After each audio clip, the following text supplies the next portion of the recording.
Bonjour Fabien, Oui, Nicolas, ça va? tu m'entends bien là? Ouais, je t'entends bien, ouais. Alors, attends.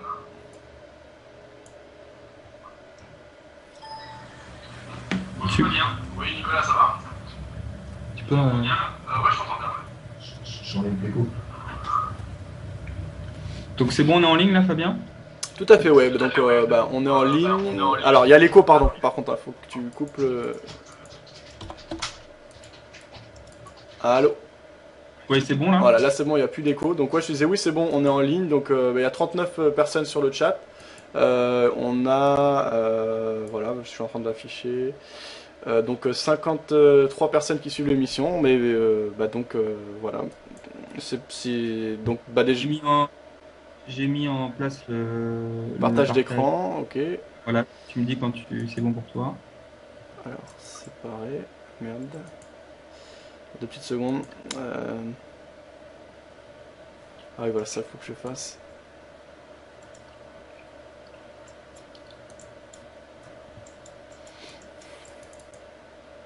Ok, voilà, bah c'est bon pour moi, tout est ok, j'ai bien ton écran. Alors, bah vous aussi, hein, auditeur, hein, s'il y a des problèmes, s'il y a des coupures, si vous voyez mal quelque chose, n'hésitez pas à me l'indiquer directement, je ferai le point régulièrement.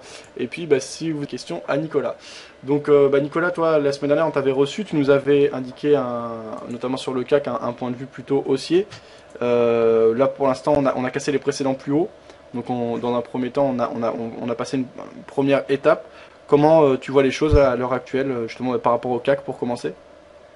Alors bah, bonjour à tous. Donc effectivement, la semaine dernière, on avait fait une analyse du CAC 40 en ligne, comme je vous l'avais expliqué.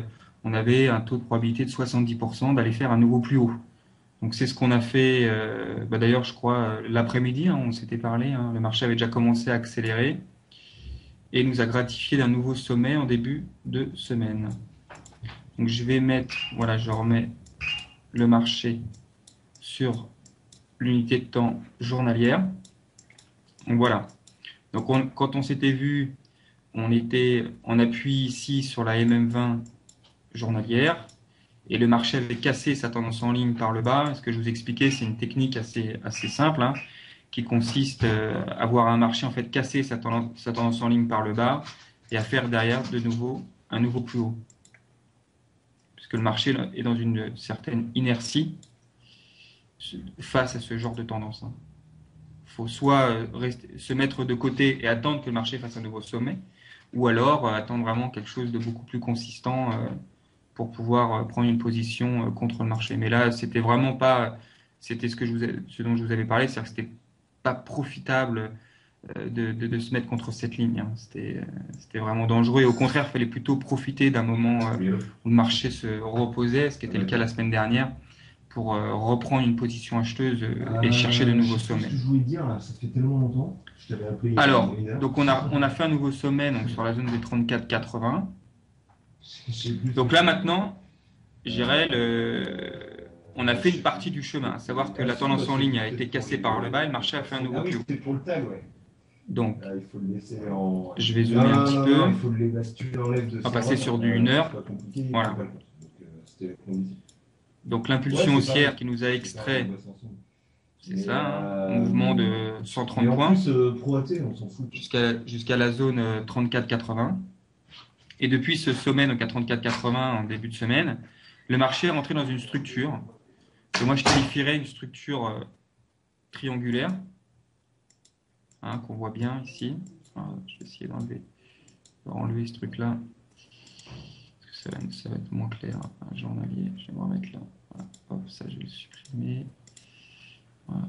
Donc je vous ai remis, hein, pour ceux qui nous avaient suivis la dernière fois, hein, ça s'est décalé, c'est ici. Je vous ai remis, donc là en bleu pointillé, vous voyez c'est la clôture donc, de vendredi dernier, hein, clôture qui s'est faite ici. Voilà. Et là, toute cette période-là, c'est le marché depuis lundi matin. Donc, amplitude faible et correction lente en timing. Pour l'instant, c'est qu'une simple phase corrective, hein. Il n'y a pas, je dirais, il n'y a pas de signe à court terme que la tendance est remise en cause. Alors, on va s'intéresser à cette structure particulière que moi j'identifie comme étant une structure de triangle descendant, Donc triangle descendant, donc une oblique descendante, bien sûr, et un support horizontal, donc support de la zone des 34-30, que je pense que beaucoup de vos auditeurs ont déjà identifié, qui relance les cours de moins en moins haut. Hein. Donc on a eu déjà un premier appui à 34-40 qui a envoyé les cours quasiment sur les plus hauts. Et ce matin, c'était assez intéressant ce matin, parce qu'on a fait un aller-retour entre la zone 34-40, 34-70 pour revenir au contact des 34-40.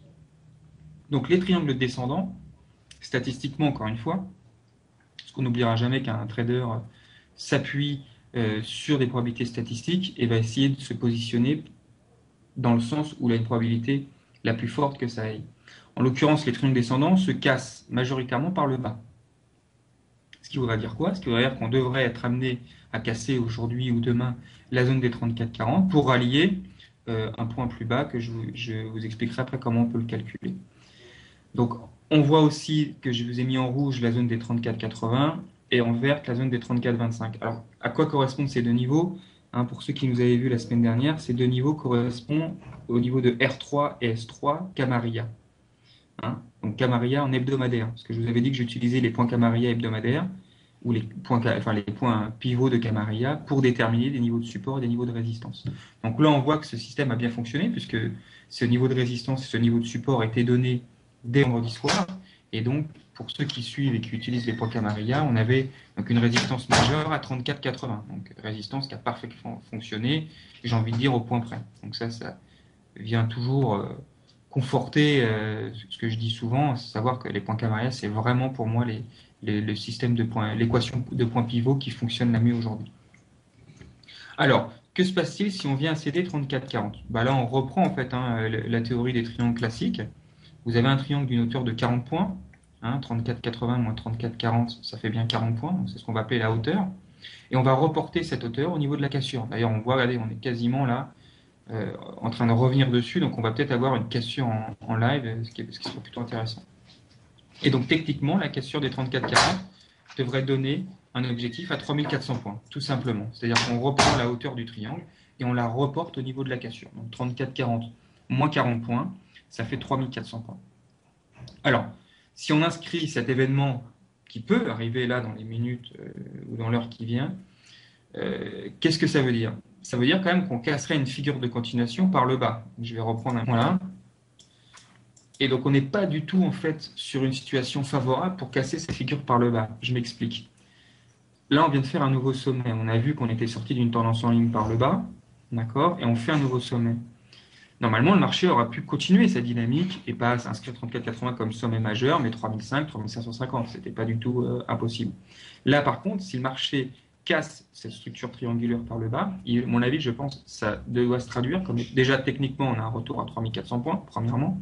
Et deuxièmement, ça traduit quand même que là, on est tombé sur quelque chose d'important. Ce qui veut dire qu'on pourrait viser dans un second temps l'objectif des 3350, qui était le niveau en fait sur lequel le marché s'est appuyé sur son dernière impulsion.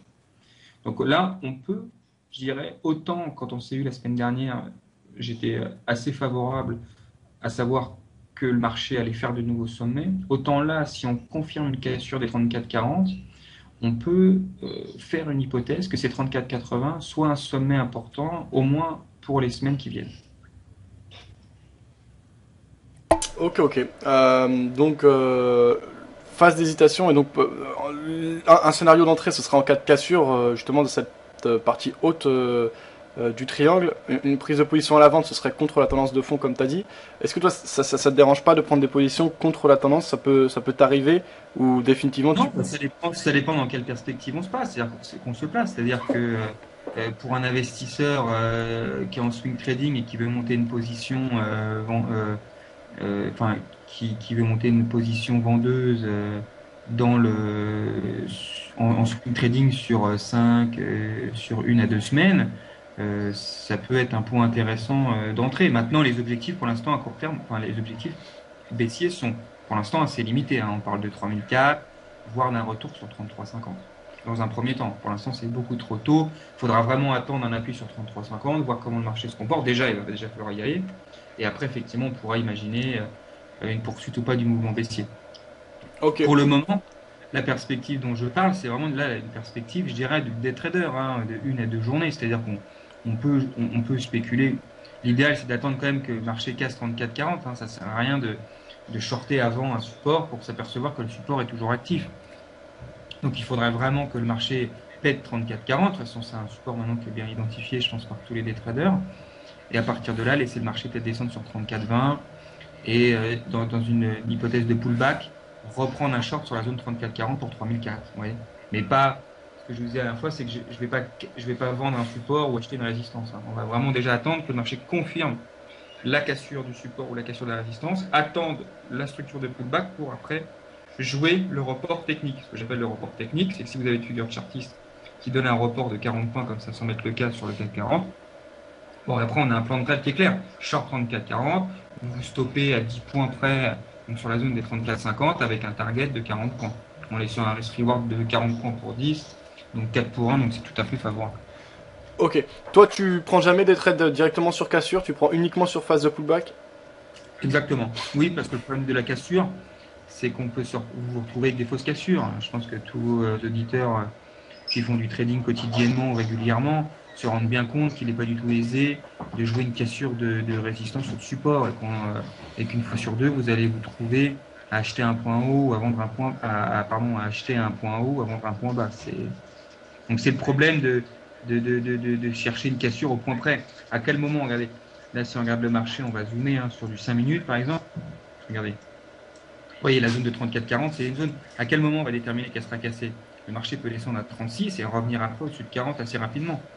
Donc il va vraiment falloir attendre qu'on pète 40, que le marché décale au moins de 10, 15, 20 points, revienne en pullback dessus. S'il revient, des fois il peut aller directement à l'objectif, ça peut être aussi un autre cas. Et après, donc, se positionner sur 34,40 pour chercher un objectif à 3004. Maintenant, il y avait une deuxième solution. C'était aussi de travailler, donc déjà de regarder comment le marché se structurait. Je vous avais parlé un petit peu de dynamique, de toujours essayer d'appréhender la dynamique dans laquelle se situe le marché. Là, on avait quand même identifié qu'il y avait un niveau d'appui. On pouvait très bien tenter un short sur la zone des 50 quand le marché est revenu il y a déjà un petit quart d'heure, ou même ce matin sur la zone des 65. On ne prenait pas un énorme risque à shorter ce niveau. Alors, si vous mettez par exemple en une heure, là moi j'avais un point de référence qui était intéressant. Voilà. Je vous ai dit que je travaille aussi avec les bandes de Bollinger, que c'était un indicateur qui était simple d'utilisation et qui pour moi, je trouve, donne de bons résultats. Ce qui est assez paradoxal puisque c'est un outil qui est utilisé par beaucoup de monde, mais beaucoup de monde, en fait, beaucoup de gens l'utilisent mal. Et vous voyez, ce matin, en fait, on est venu taper des hautes bandes de Bollinger en horaire, donc qui étaient en plus à plat. Et on verra dans un second temps sur l'euro-dollar qu'on était un petit peu aussi dans la même configuration, parce que je vous en avais parlé aussi un peu la semaine dernière. Donc là maintenant, pour une personne qui serait déjà en position vendeuse, il n'y a plus qu'à attendre que le marché casse la zone des 34,40 ou pas, sachant que si on revient en appui sur la zone, si le 34,40 confirme encore que c'est encore un support qui fonctionne et qu'on revient dans la zone des 65, là par contre on sera plutôt dans une hypothèse d'une sortie par le haut. Mais là, à l'heure où on parle, on peut très bien faire l'hypothèse d'une rupture des 40, ça ne me paraît pas du tout idiot. Ok, ok. Donc, ouais, bah, comme tu disais, oui, le problème après les pullbacks, c'est que parfois on passe à côté de signaux, mais bon, après, c'est ça aussi, voilà, tout est une question de compromis, mais c'est aussi être plus sécurisant, puisque derrière, on a la confirmation d'une bonne cassure. Un petit mot, donc, par rapport à la cassure des 3440 éventuels, donc tu parierais sur un ralliement, tu as dit des 3400, voire 3350, mais tu as dit qu'à long... 3400 dans un premier temps. Okay. Techniquement, c'est 3400.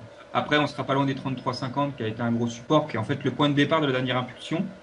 Et il faut savoir que quand on est sur des phases de repli, une phase de repli s'identifie comment? C'est que vous avez un marché qui part d'un point A à un point B, et que quand il est sur son point B, il revient en fait au point de départ. Alors qu'une tendance se définit avec des bas de moins en moins bas, une tendance haussière, j'entends, avec des bas de moins en moins bas et des hauts de plus en plus hauts. Si là le marché il fait un niveau d'appui à 33,50 qui monte à 34,80 et qui revienne sur 3004, on aura une forte probabilité qu'on revienne en fait à 33,50, c'est-à-dire le point de départ. Et là, on aura un signe intéressant, comme quoi il y a peut-être un essoufflement qui serait plus marqué sur cette tendance haussière qui active depuis le début de l'année et qui serait peut-être, à mon avis, le premier signe d'un essoufflement et peut-être d'un retournement. Alors, de quelle ampleur, pour l'instant, c'est difficile à déterminer, mais en tout cas, on aura un coup d'arrêt sérieux sur la zone des 34,80 à mon avis. Ok, ok. Une fois, donc si on réalise ce scénario là, donc dont tu viens de parler, donc le retest de, en fait, la création d'une phase de rebond si on casse à la baisse le support des 3440. Derrière, il pourrait y avoir une phase de rebond moyen terme et pour une reprise de la tendance de fond, donc moyen long terme. Est-ce que ça te semble cohérent, par exemple, de jouer à court terme justement l'accélération vers cette la moyenne mobile que tu as en rouge sur ton graphique, c'est une quoi déjà? C'est une Là, en rouge, ici, c'est la 150 Expo. voilà, donc vers la 150 Expo ou vers les 3400, puis une fois dans cette zone, attendre, déjà prendre son bénéfice, attendre une amorce de représentement du marché par les acheteurs qui est la phase de tendance de fond, et parier sur une poursuite de la tendance, une cassure des précédents plus hauts, et donc une prise de position ici qu'on laisserait quoi plutôt sur du moyen, voire du long terme. Non, non, non. Je pense que c'est plus le bon timing. C'est plus le bon timing pour monter actuellement une position longue pour chercher des nouveaux sommets. Je m'explique. Si on regarde, là, on va passer sur une unité de temps beaucoup plus large, vu que tu me parles d'une. On va changer d'unité de temps. Voilà, on va se mettre en hebdo. Ce qu'on note en hebdo, c'est quoi? C'est on est dans une tendance haussière qui est active depuis, pardon, le mois de novembre. Donc cette tendance haussière, quand même, à un moment donné, elle va finir par s'arrêter. Alors qu'est-ce qui va en découler? Est-ce que ça sera une phase de corrective assez faible en amplitude ou est-ce qu'on aura un retour un peu plus important? Pour l'instant, on peut pas le déterminer. Mais ce qui est sûr, c'est qu'au niveau des indicateurs, au niveau du timing, la phase haussière hebdomadaire, donc qui est active déjà depuis la fin de l'année dernière, elle va corriger. Immanquablement, ça va corriger. Donc aujourd'hui, j'estime que au vu des niveaux qu'on a atteints et surtout du timing hebdomadaire, il est plus du tout temps de monter une position acheteuse moyen terme. C'est trop tard. C'est trop tard. Il faudra attendre vraiment pour une personne qui souhaite rentrer long sur le marché, attendre des niveaux beaucoup plus bas. Là, par exemple, là j'ai vu en hebdo. Par exemple, en hebdo, ce serait un retour sur la MM20 hebdo, par exemple, dans la zone des 3002. Pour une reprise de long suite à un correctif assez important. Ok. Donc là, un biais clairement, enfin un biais baissier, mais en attente de signaux concrets, c'est comme ça qu'on peut résumer. Un biais baissier très court terme, là immédiatement, là dans les quelques séances qui viennent, voire cet après-midi, avec une anticipation, avec une possibilité donc de rupture des 3440 avec un objectif à 3004, puis dans un deuxième temps un retour à 3350. Et je pense qu'on peut après se balader dans ce range 3450, 3350 pendant quelques temps, puisque les tendances ne se retournent pas. On ne passe pas d'une tendance haussière à une tendance baissière immédiatement. Vous avez toujours entre les deux une structure de range qui fait la charnière. Vous passez pas d'intervenants qui sont tous acheteurs à des intervenants qui sont tous vendeurs. Ça nécessite un processus, ça nécessite du temps.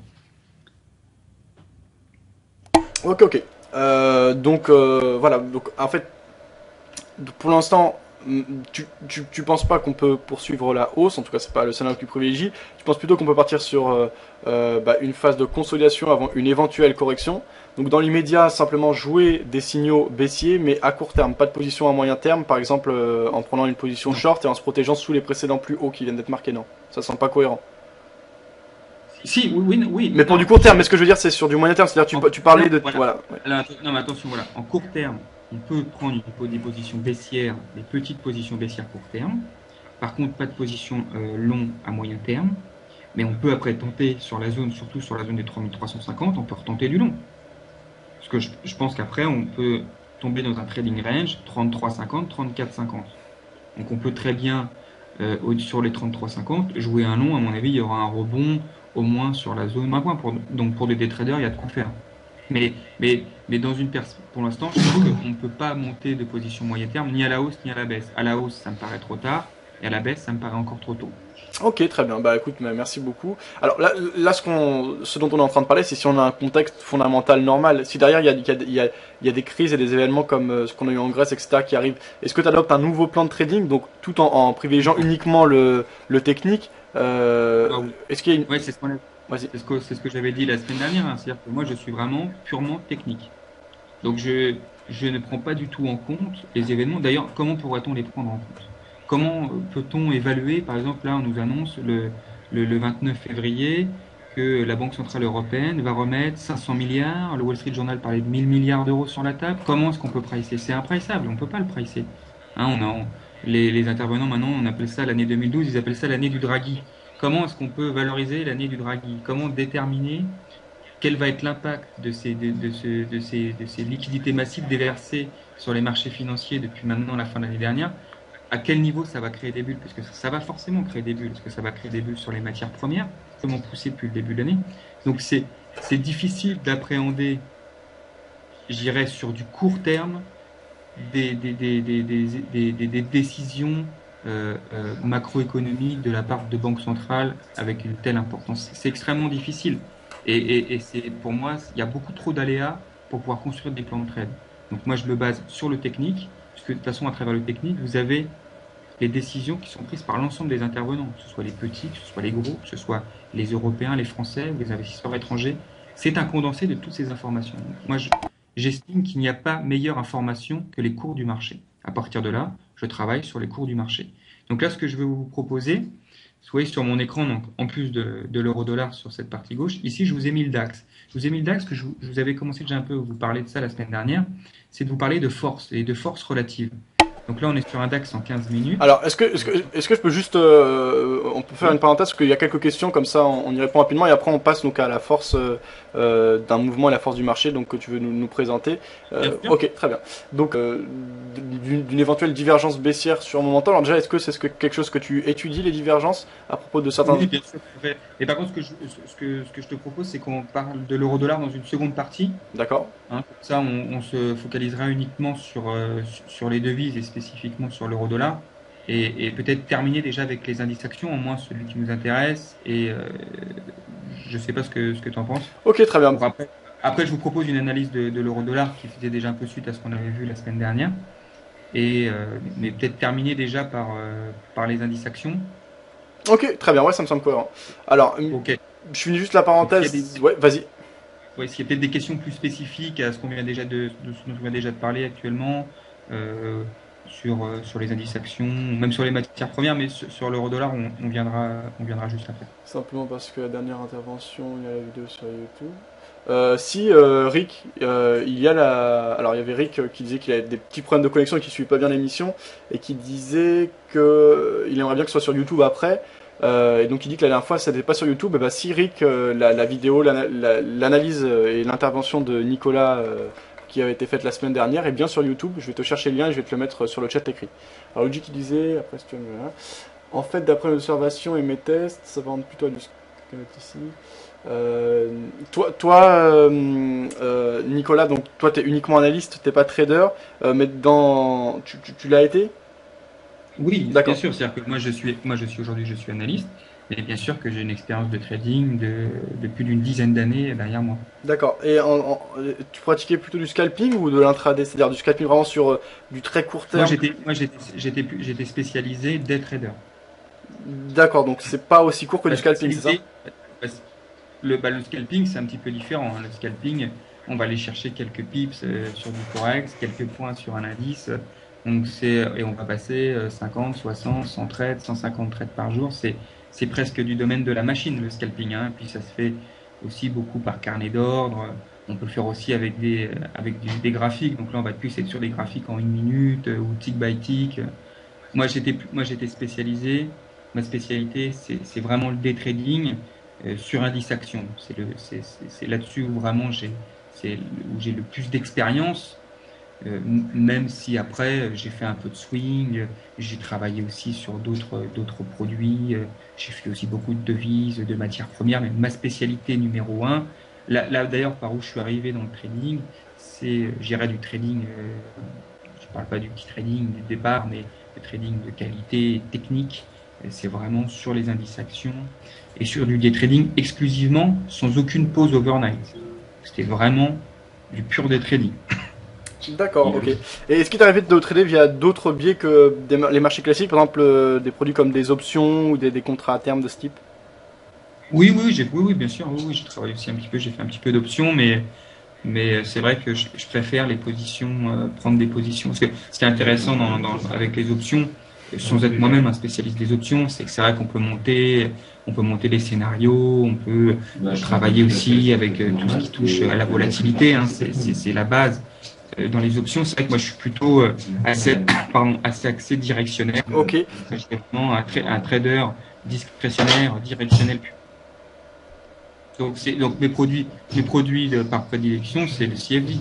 C'est vraiment c'est le produit qui pour moi correspond le mieux aujourd'hui à ce qu'était ma façon de faire du trading. D'accord. Bah tiens, on va parler un peu d'AvaFix puisque bah, tu participes. Bien sûr, c'est vraiment gentil de ta part de participer à l'émission et c'est toujours des interventions très complètes, etc. Donc vraiment merci. Mais quand même, il faut préciser que tu es là avant tout en tant qu'analyste de chez AvaFix. Donc un petit Bien mot par sûr, rapport à. Ouais. Ok. Un petit mot par rapport à AvaFix justement. Donc tu parles des CFD. Vous, AvaFix, vous proposez combien de CFD? bah, nous on doit avoir aujourd'hui 80 6000 instruments. Donc nous aujourd'hui on propose 6000 instruments. Donc on permet à nos clients de pouvoir trader sur l'ensemble des produits qui se traitent sur la planète aujourd'hui. Ok, Donc ok. les paires de devises, les matières premières, les indices actions. On a aussi des actions, beaucoup d'actions, donc beaucoup d'actions américaines, et on fait même également des produits de taux.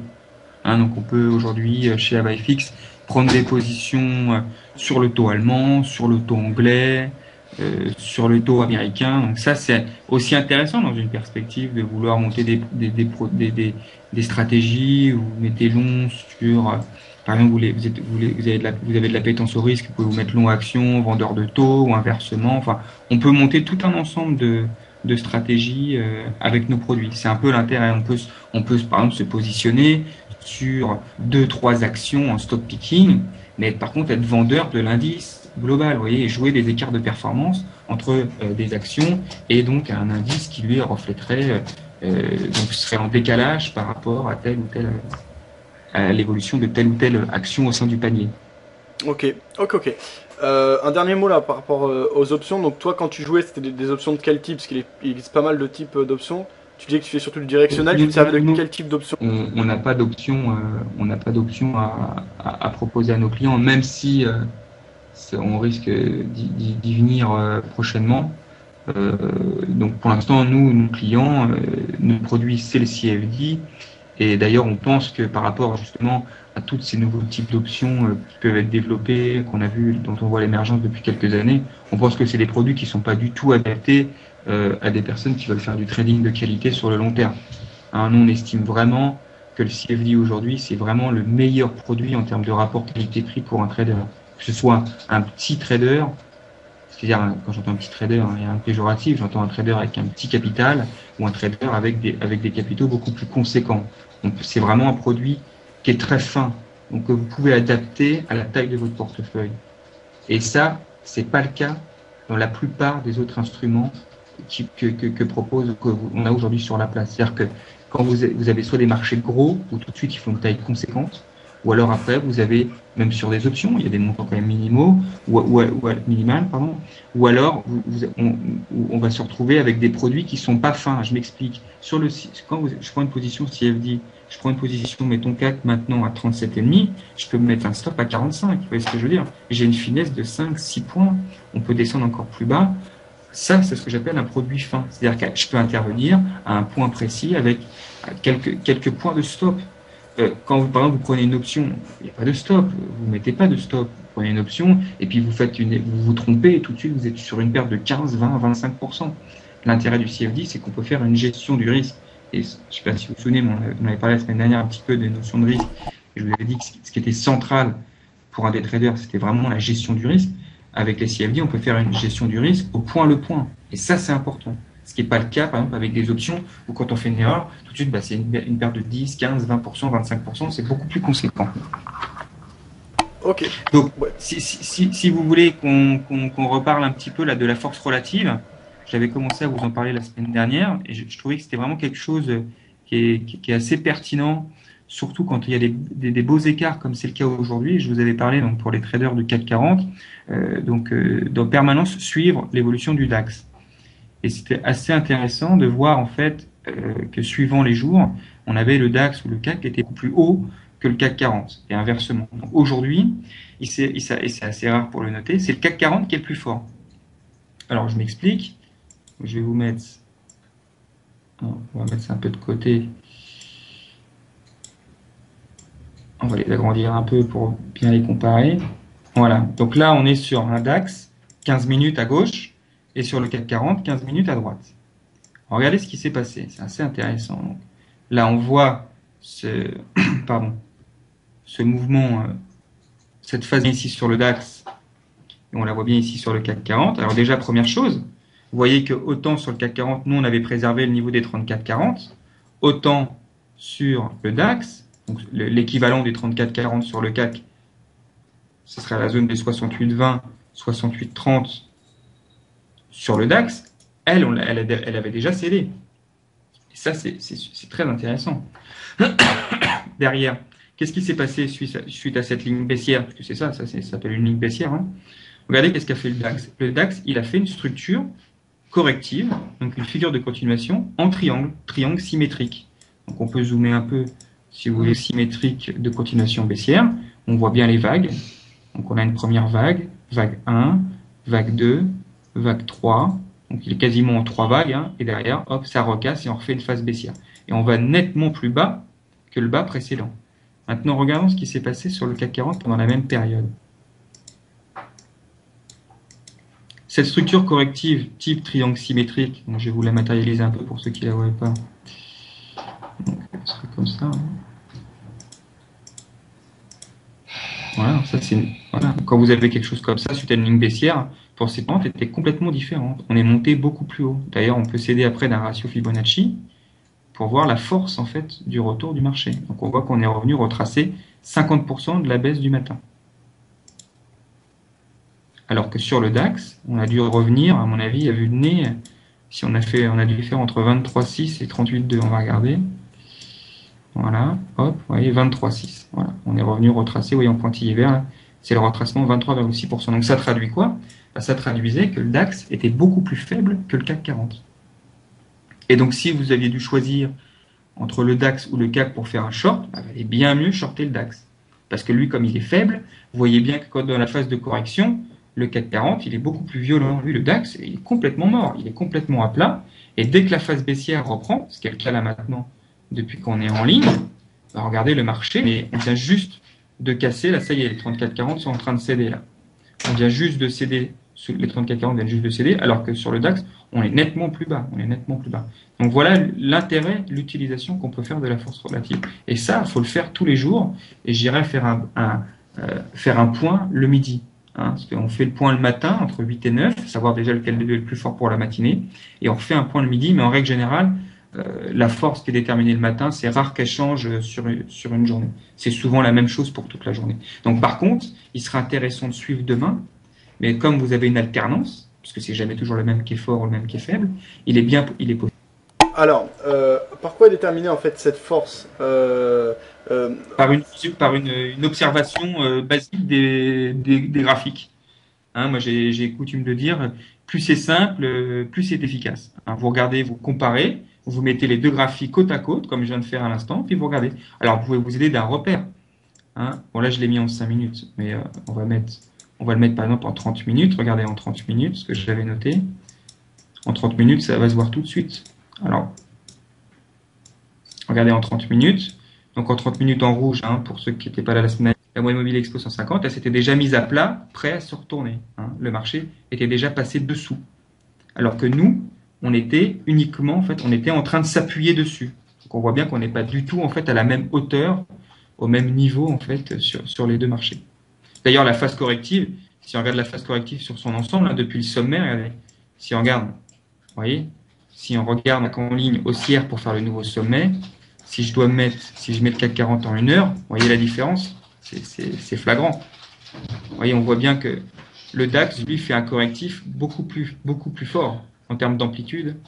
Donc, les phases baissières sont beaucoup plus appuyées que sur le CAC 40, qui, lui, globalement, dérivait à plat. Alors que le DAX, lui, était clairement sur un correctif beaucoup plus marqué.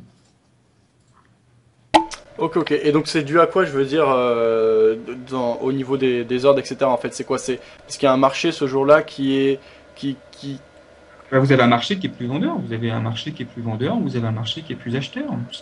Et vous avez donc, si on devait prendre le DAX et le CAC 40 en les regardant par exemple en hebdomadaire, on verrait que le DAX est beaucoup plus fort sur le moyen terme que le CAC 40. Alors ça s'expliquerait par rapport à une situation macroéconomique. Donc vous voyez, quand on commence à s'écarter du court terme pour aller au moyen terme et encore plus sur le long terme, tout de suite, les aspects macroéconomiques rentrent en ligne de compte et peuvent expliquer les écarts de performance. C'est assez simple de comprendre qu'en 2011, un écart de performance sur l'année 2011, par exemple, entre le DAX et le CAC, ça s'explique par quoi? Ça s'explique par des choix stratégiques entre les deux économies qui ont été complètement différents sur les 15 ou les 20 dernières années. Pour ceux qui ont fait un peu d'économie à l'école il y a une dizaine d'années, on nous expliquait par exemple que les Allemands, en gardant une part d'industrie aussi importante dans leur économie, allaient droit dans le mur et que l'avenir, c'était d'avoir des entreprises tournées sur le service à 80-85% sur le modèle de l'économie américaine. Et avec une part du secteur industriel beaucoup plus importante dans l'économie. Donc ça, c'est des choix stratégiques au niveau macroéconomique qui se font sur 5 ans, sur 10 ans, sur 15 ans. Et on en mesure les conséquences que bien longtemps après. Les décisions politiques qui ont été prises il y a 5 ou 10 ans.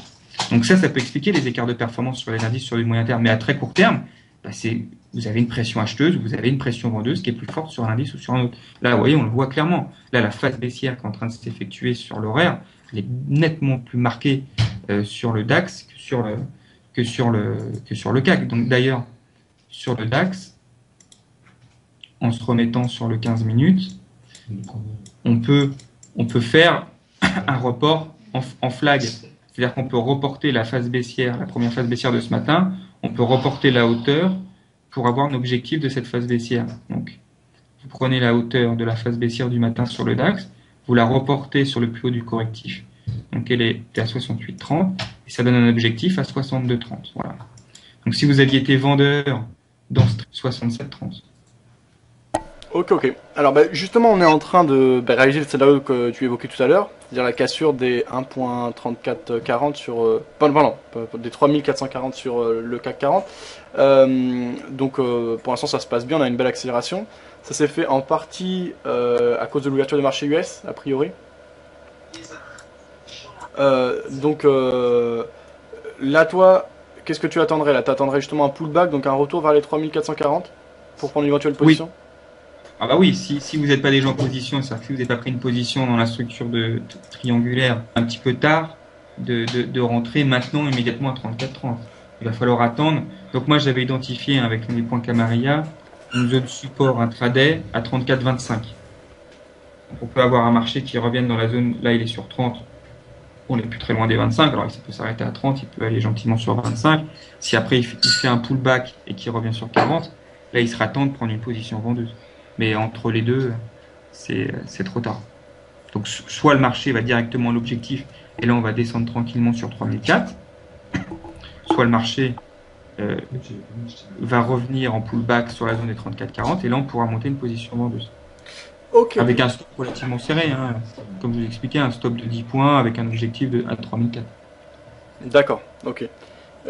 Au niveau de tes bandes de Bollinger, tu t'en sers de quelle manière? Là par exemple on est passé en dessous de la bande basse de Bollinger, elles étaient assez serrées. Est-ce que tu t'en sers plus comme simplement une indication de niveau de volatilité ou tu t'en sers comme un réel indicateur de signal? C'est-à-dire qu'en cas de cassure, par exemple de la bande basse, tu vas être amené à prendre une position à la vente plus facilement? Non. Non, je vais me servir des bandes de Bollinger comme niveau. On peut se servir des bandes de Bollinger comme niveau d'intervention. C'est-à-dire qu'on peut rentrer acheteur ou vendeur sur une bande de Bollinger supérieure ou inférieure. Suivant comment elle se situe.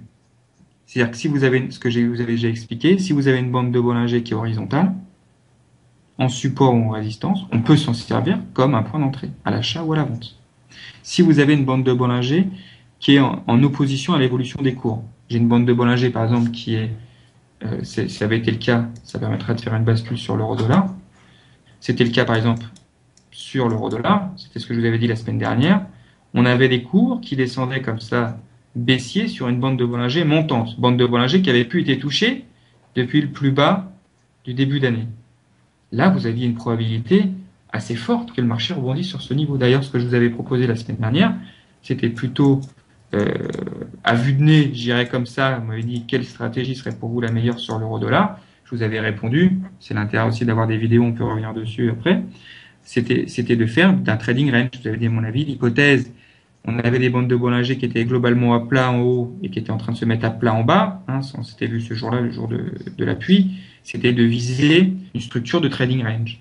Donc les bandes de Bollinger, déjà par leur structure, comment elles sont situées, si vous avez deux bandes de Bollinger qui sont globalement parallèles à plat, horizontales, ça donne une idée de dire, bah tiens, je vais plutôt me focaliser sur du trading range et donc vendre la bande de Bollinger supérieure et acheter la bande de Bollinger inférieure.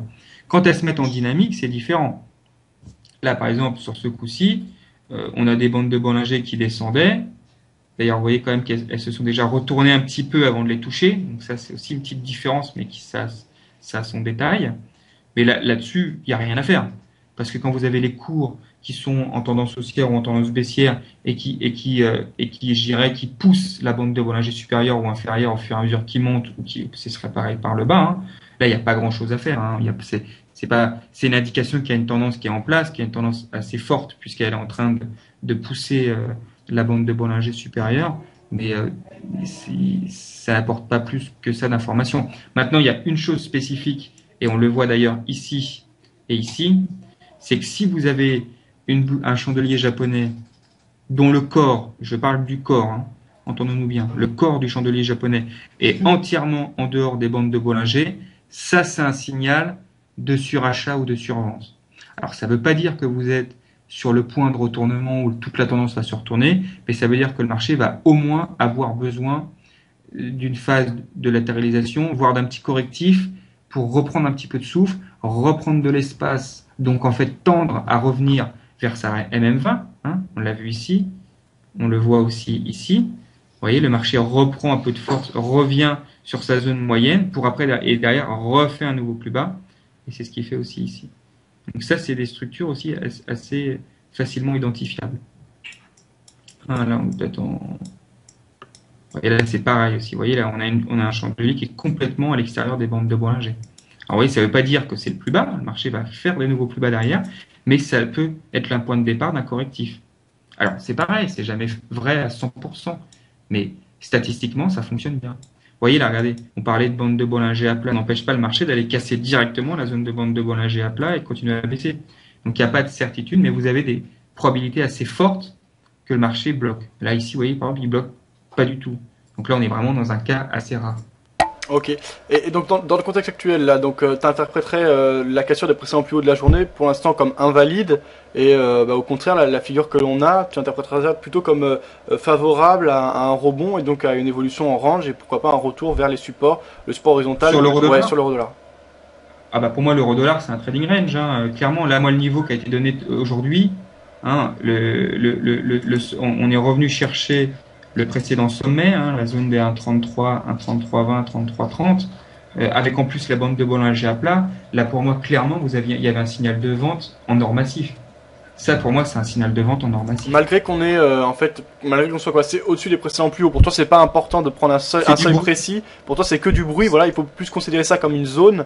Et là, considérer que c'est un échec. Et donc, au contraire, qu'il y a des choses intéressantes à faire à la vente. Divergence, hein, entre le sommet qu'on vient de faire et le sommet qu'on avait fait il y a 3 jours ici. Donc, entre ces deux sommets-là, là, vous avez une divergence. Entre ce sommet-là et celui-ci, vous avez une petite divergence baissière, premièrement. Même si elle sera validée que ce soir, le marché était déjà en divergence. En plus, regardez, la moyenne mobile Expo 150. On arrive sur la zone de la moyenne mobile Expo 150. Le marché vous redonne le précédent sommet qui avait quand même derrière chassé de 300 pips. Hein. Il y a presque 350 pips, hein, sur ce mouvement-là, un point de marché qui pousse le marché de 350 pips, on va pas le passer comme ça franco. Et d'ailleurs, remarquez la concomitance entre ce niveau de marché sur l'euro-dollar et les nouveaux sommets sur les indices actions. Puisqu'on est bien d'accord qu'il y a une corrélation entre les indices actions européens et l'euro-dollar. Donc on se retrouve à faire de nouveaux sommets sur les indices actions en divergence suite à une cassure de ligne baissière par le bas. Oui, il faut suivre, hein, c'est tout un schéma. Hein. Et l'euro-dollar revient sur son nouveau sommet. Donc c'était pas. Alors je dis pas qu'à partir de là le marché va revenir rechercher la bande de Bollinger inférieure à 1,3050, mais en tout cas c'était un niveau de short intéressant où effectivement il peut se passer quelque chose. Mais au vu pour l'instant de la structure des bandes de Bollinger en journalier, pour l'instant, je pense qu'il faut plutôt privilégier du trading range. Alors, on peut aller voir en hebdomadaire, avoir une vue un peu plus large ce qu'il en est. Et regardez, j'avais fait exprès, hein, on est sur la MM20 hebdo. Voilà. Donc là, vous avez déjà deux raisons de rentrer en position vendeuse sur l'euro-dollar. On tape la MM20 hebdo et on tape la bande de Bollinger supérieure en daily. Donc vous n'êtes pas en train de prendre une position dans le désert. Vous avez des appuis qui sont identifiés, qui sont solides, puisque la MM20 hebdo, c'était ce qui avait servi de point de départ à la dernière impulsion baissière. Alors ça ne veut pas dire que sur la MM20 hebdo, on va repartir baissier, casser les 1,26 et aller beaucoup plus bas. Ça pour l'instant, moi je suis pas capable de vous le dire. Mais en tout cas, ce niveau des 1,33, 1,33,60, c'est un niveau 1,33, pardon, 30, c'est un niveau où il était susceptible de se passer quelque chose. Et en tout cas, une position vendeuse, à mon avis, à moindre frais. Ok, et les cours actuels, donc là on était, là moi je parle de l'euro-dollar, hein. On a actuellement au niveau de l'étude des chandeliers, une espèce de marteau inversé qui semble se dessiner pour du moyen en journalier par exemple. Alors déjà, est-ce que tu es d'accord avec ça ou est-ce que je vois mal Pour l'instant, en journalier, il va falloir attendre que la journée se Bien termine. sûr, mais pour le moment, c'est ce qu'on aurait. Est-ce que c'est par expérience, j'attends toujours qu'un chandelier soit terminé pour pouvoir l'interpréter. Parce que j'ai surtout vu, alors c'est vrai que c'est moins le cas en journalier, mais sur des plus petites unités de temps, j'ai trop vu des avalements aussi, des avalements baissiers, des dojis extraordinaires se terminer en gros Marazogu ou autre chose. Donc je préfère toujours attendre qu'un chandelier soit terminé avant de pouvoir l'analyser. Parce que sinon en plus on se trompe et on perd son temps, j'ai envie de dire ça, on essaye d'analyser quelque chose qui n'est pas validé. Donc on a le temps, on va laisser cette séance se terminer. Déjà on voit déjà que ça chasse bien pour le moment. Donc on peut déjà se rapprocher, de venir déjà sur le 1 heure. On voit que sur le 1 heure, bon, c'est pas mal. Si on doit se mettre sur le 2 heures, oui, il y a déjà de quoi faire. Voilà, le 2 heures, voilà, le 2 heures, il y a un beau chandelier là. Là, il y a un beau chandelier ici. Voilà, c'est mieux ça. Là, il y a un beau chandelier sur le 2 heures, oui. Et donc voilà, la fin de ma question c'était, d'après toi, est-ce qu'à moyen terme, c'est-à-dire sur plusieurs jours, moi ce que je dis moyen terme c'est quelques jours, donc ça va être conseillé pour le court terme par certains autres, est-ce que c'est un bon point d'entrée actuellement, ou est-ce qu'il faut attendre la clôture par exemple de la bougie en journalier pour confirmer un éventuel... Un point d'entrée vendeur. Ouais, vendeur, ouais, pour parler sur un ralliement du support de la partie basse du range dans lequel on évolue actuellement sur euro-dollar. Oui, on reste dans la zone. Bon, c'est sûr que c'était mieux de prendre la zone des 1,30 par entrée, vraiment sur les points précisément. Donc l'idéal, c'est vraiment, vous prenez le haut de bande de Bollinger en daily, vous prenez la MM20 en hebdo, ça vous donnait la zone des 1,3330 et il fallait envoyer un 1,3330. Alors on peut toujours rentrer un 32,74 aujourd'hui si on cherche un correctif plus important, avec le danger de se retrouver avec un retour à un 33,30, un 33,40. Ok. Mais pour l'instant, oui, on peut. Je pense que pour une personne qui n'est pas qu'un day trader sur l'euro-dollar, mais qui veut faire une position swing sur quelques jours, il est toujours pas trop tard de prendre une position vendeuse sur les niveaux actuels. On reste de toute façon dans la zone haute, donc c'est pas un souci. On voit le premier objectif, ça serait effectivement la zone des 1,32. Hein, on le voit bien, c'est clairement identifié ici. Un mot par rapport aux corrélations dont tu parlais tout à l'heure. Tu as pris l'exemple donc du CAC 40 et de l'euro-dollar. Comment savoir quel actif tire l'autre? Est-ce que c'est en comparant la force des mouvements? Alors, s'il y a un actif qui tire un autre, pour ce qui est des indices actions, c'est le S&P. En Europe et aux États-Unis, à savoir qui est la locomotive. La locomotive, c'est le S&P 500. Après, le premier wagon qui vient derrière le S&P 500, en Europe, ça serait l'Eurostock 50. Et après le wagon d'après, ça serait le DAX et le CAC à peu près au même niveau. Il n'y en a pas un qui est plus leader que l'autre. L'indice action leader en Europe, c'est l'Eurostock 50. C'est lui qui draine les plus gros flux. C'est lui sur lequel se concentrent les plus gros intervenants de marché. Donc c'est lui le leader en Europe. D'ailleurs, c'est lui c'est lui qui dirige, jusqu'à l'ouverture des marchés US, préouverture vers 14 heures. Et après, de toute façon, c'est les marchés américains avec le S&P qui prend le là. Mais bien sûr, après, il y a des écarts de force. Donc je m'explique, ça ne veut pas dire qu'une phase haussière sur le S&P 500 va être une phase haussière de 5%, par exemple. Une phase haussière de 5% sur le S&P 500 va pas se traduire par une phase haussière de 5% sur le CAC 40 ou sur le DAX. Ce sera peut-être que 2% ou ce sera peut-être 7 ou 8. Vous voyez, après, il faut comprendre la dynamique, les cycles. Donc là, tout à l'heure, tu me parlais de bougies. Là, j'ai mis l'eurodoll en 4 heures. Bon, bah, ça, c'est pas mal. Là, on a 2 belles bougies. Alors ça peut être pour ceux qui font des chandeliers japonais. Ça pourrait être, par exemple. Donc là, je fais un peu de prospective chandelier japonais, comme tu voulais me faire tout à l'heure sur le journalier. Ça pourrait être une étoile du soir. Ça pourrait être la 3e patte d'une étoile du soir. Une structure en 3 bougies. On va avoir 2 grands corps avec une structure type doji au milieu. Ok. Donc là. Et pour la valider, il va falloir clôturer sur la zone d'un 32,58 à 18 heures. Ok. Donc là, ouais, un biais clairement baissier sur l'euro-dollar, et même plus qu'un biais, une éventuelle opportunité d'entrée carrément. Oui, voilà. Oui, bah, c'est ça. D'accord. Alors, ensuite, en général, toi, tu t'intéresses à plusieurs actifs comme ça ou tu te concentres plutôt sur un actif? Moi, de par ma position chez AbaFX, je m'intéresse à tous les actifs. Je m'intéresse aux actifs qui intéressent mes clients et je m'intéresse aux actifs que je propose à mes clients. Donc, comme je vous ai expliqué tout à l'heure qu'on avait tout l'ensemble de la classe de produits sur l'ensemble des marchés mondiaux, je dois m'intéresser, je suis susceptible de m'intéresser à tous les produits. D'accord. Donc après, bien sûr, il y a les produits phares, bien sûr, l'euro-dollar, le cable, l'euro-yen, le dollar-yen, il y a l'euro-CHF, il se passe plus trop grand-chose. Il y a effectivement des paires de devises qui vont attirer plus l'attention que d'autres. Là, par exemple, on a des clients qui étaient beaucoup intéressés par l'Aussie dollar, voilà, donc pour toutes parce que c'est vrai que l'AUD, le NZD ont beaucoup progressé depuis quelques temps maintenant, donc voilà. Donc après, c'est aussi les décalages sur les crosses qui vont après déterminer leur attrait et leur intérêt par les clients. Ok. Et par exemple, tiens, l'euro-franc suisse, quand tu as l'intervention d'une banque centrale, comme ce qui a été le cas là, ces dernières semaines, alors maintenant ça se calme comme tu le dis, mais pendant un moment, on avait eu des grosses réactions par rapport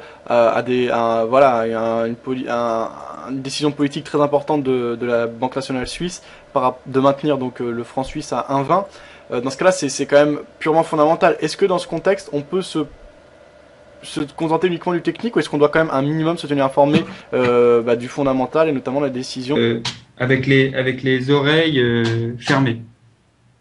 Donc moi j'ai théorisé la chose, je pense qu'on peut faire du trading. D'ailleurs, on peut faire du trading sur un produit sans même le connaître avec les oreilles bouchées. Mais je peux pas être plus clair. C'est-à-dire que vous pouvez vous mettre sur l'euro CHF, vous bouchez les oreilles, vous vous mettez dans une salle, vous écoutez personne, vous écoutez aucun média et vous tradez ce que vous avez sur votre écran. C'est-à-dire que la seule information que vous avez, c'est l'information du marché, ce que vous donne le marché. Alors après, vous allez vous dire, tiens, c'est bizarre, le marché à 1,20, il bloque toujours. Alors vous allez vous poser des questions. Mais ça va pas empêcher les indicateurs techniques, ça va pas empêcher les chandeliers des japonais, les bandes de Bollinger, les moyennes mobiles de donner l'information qu'elles doivent donner. Vous voyez ce que je veux dire? Et puis de toute façon, on connaît l'histoire, j'ai envie de dire. À chaque fois qu'il y a eu des banques centrales qui se sont bloquées sur des niveaux dans le système actuel, on sait très bien que ça a jamais tenu. Ça a jamais tenu. Parce qu'aujourd'hui, qu'est-ce qui se passe? Vous avez un bras de fer entre la Banque nationale suisse et le monde entier. À votre avis, qui va gagner? Ouais, le monde entier. Qui va gagner? Ah voilà. Aujourd'hui, le problème, il est là. C'est-à-dire que et c'est l'histoire, hein, c'est pas moi qui le dis, c'est l'histoire qui dit ça. Toutes les banques centrales qui ont voulu faire, toutes les banques centrales qui ont voulu faire des bras de fer avec le marché, ça s'est toujours terminé qu'elles l'ont perdu ce bras de fer. Donc bien sûr qu'elles ont de l'influence, mais je pense pas que c'est en prenant des positions comme ça sur le marché à protéger une parité qu'elles ont le plus d'influence. Leur force, c'est avant tout de pouvoir donner le loyer de l'argent. C'est par rapport à ça. C'est là où elles font la pluie et le beau temps. Et c'est par rapport à ça qu'il y a beaucoup de parités qui se font. Maintenant, une banque centrale qui s'obstine à tenir une parité, à un moment donné, elle peut plus. C'est intenable. Et je ne serais pas étonné qu'à un moment donné, vous allez voir la Banque nationale suisse qui va vous expliquer que, qu'en fait, elle va élargir les banques de fluctuation. Donc c'est sûr que pour un trader qui cherche de la volatilité, l'euro CHF, c'est pas la meilleure crosse du moment. D'ailleurs, regardez, là on a mis l'euro CHF en journalier. Regardez les bandes de Bollinger, elles disent quoi? Elles disent range. Donc là, on a un cas classique de bande de Bollinger qui nous explique qu'il y a une structure de range. Voilà. Donc vous avez vous avez 1,20, 1,20, 1,20,30, 1,21, 1,21,20. Voilà. Donc c'est assez faible quand même comme bande de fluctuation. Mais bon, ça va évoluer. Ok. Alors, toi, par rapport quand tu étais trader, par exemple, et que donc tu devais prendre des positions, donc là maintenant, par rapport à ton poste d'analyste chez AvaFX, tu dois analyser l'ensemble des actifs qui intéressent les clients, ce qui est tout à fait logique. Quand tu étais toi-même trader, comment tu prenais ta décision une fois que tu as fait ce travail donc d'analyse des différents produits? Est-ce que tu prenais celui, je suppose, qui avait le plus de force? En fait, déjà, on a des corrélations entre les différents actifs. Hein. On le voit bien ici entre le DAX, le CAC et l'euro-dollar. Donc Bien les sûr. signaux sont souvent assez proches. Et c'est ce qu'on a. On a un bon exemple aujourd'hui. Une fois que tu as fait ce travail, comment tu prends ta décision justement en utilisant la force du marché dont tu viens de nous parler? Ah bah oui, bien sûr. Si par exemple, si je travaille sur les indices actions, moi je propose ce que je dis à tous nos clients, c'est si vous devez traiter les indices actions européens, vous devez avoir en permanence sous les yeux le CAC, le DAX, l'Eurostoxx. C'est quelque chose qui est obligatoire. Et puis dans un petit coin à gauche ou à droite, hein, c'est comme vous voulez, vous mettez les indices américains que vous allez suivre d'un œil le matin et des deux yeux l'après-midi. C'est aujourd'hui dans l'interconnexion des marchés, c'est obligatoire. Alors, mais ça a ses limites. Il faut que je dise quand même que ça a ses limites. C'est-à-dire que le risque après, c'est de se perdre. C'est-à-dire que vous n'aurez pas les mêmes signaux au même moment sur tous les indices. Donc il faut faire le tri. Et c'est vrai que pour un trader débutant, c'est pas évident. Donc il faut déjà avoir de l'expérience, de déjà bien connaître ses outils techniques, de bien déjà savoir analyser un produit ou deux pour après commencer à en regarder 3, 4, 5, sachant qu'on va prendre qu'une seule information. Moi, si j'avais dû trader le CAC aujourd'hui, sur le DAX, j'aurais pris une seule information. J'aurais dit, tiens, j'ai une structure de ligne baissière, derrière j'ai une structure en flag type penant. Bon ben voilà, ça veut dire quoi? Ça veut dire que j'ai une grosse probabilité que derrière le marché il redécale fortement, qu'il me refasse une tendance en ligne. Regardez, c'est exactement ce qu'il a fait. On avait dit 67,30 en objectif. Excusez-moi du peu, il a fait 32 ou 33. Et sur le CAC 40, on voit que l'appui court terme à 34,25 que je vous avais donné, bon bah il a marché pile poil, on est à 31.